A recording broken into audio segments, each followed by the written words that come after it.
High বন্ধুরা, আমরা এখন চলে যাচ্ছি বোনের শাখা পড়াতে। তাই আমি আর সমীর আর মামি চলে গেলাম। আর সামনের বাইকটাতে যাচ্ছে ওরা তিনজন, বোন, দিদি আর বিজয়। আর আমরা এখানে চলে এসেছিলাম শাখা পড়াতে বোনকে। আর এখানে দেখো একটা দাদু শাখা নিয়ে বসে পড়েছে আর বোনকে পরিয়েও দিচ্ছে।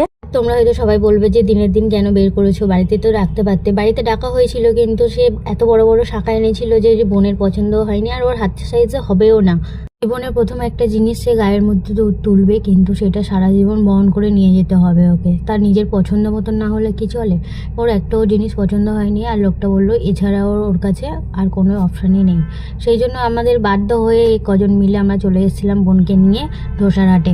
এসে দেখলাম দাদুটা খুবই ভালো, খুব যত্ন সহকারে শাঁখাগুলো পরালো। দেখো সুন্দর লাগছে কত বোনের হাতটা।